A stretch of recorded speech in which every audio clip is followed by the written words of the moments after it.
Magandang umaga peoples, YouTube people. Ngayon ay Tuesday, Holy Tuesday na pala. So ang weather dito ay napakasama. Tingnan nyo, napaka-foggy, hazy, foggy, at humid. Doon may nag-ano na sa beach. Oh, andito kami ni Rocky nakatambay. Dito kami sa bench. Then naglakad, napagod, naupo, nagtambay. Ang gaganda ng mga bahay dito. Ayan o, lalaki. Iyamanin dito ang nakatira.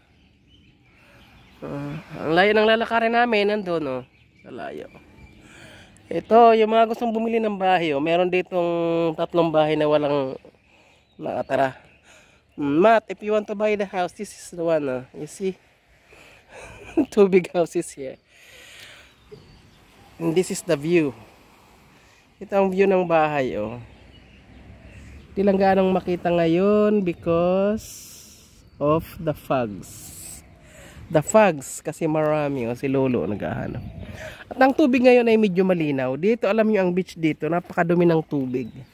Pero nagtsatsaga sila maligo dahil ito lang yung beach na ano, na mapapaliguan. Ganyan, oh. Sa bagay sa Hong Kong, ganyan din ang ano eh. Ganyan din yung dagat. Madumi. Kaya nga maitim yung ano, yung buhangin. Parang inibabawan na lang nila ng white sand. Para naman mukhang beach talaga. Pero sa totoo lang ha, ang buhangin dito ay itim. Kaya nga hak. Haksa. Hak means black. Haksa. Sa in sand.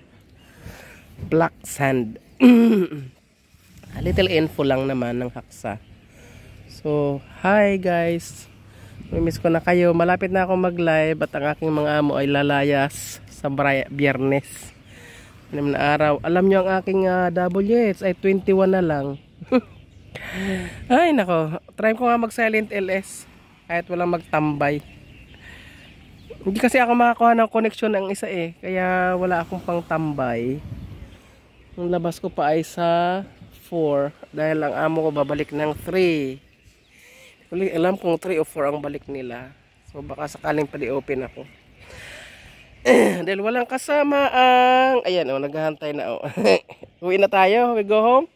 Okay, bye bye guys. Thank you. We are going to home na. Thank you for watching. Pang-upload lang ba? Update. Kanern.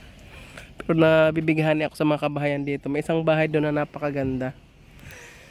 Pare-parehas ang itsura nila. Pero isang bahay doon pang ano na, western. Babush!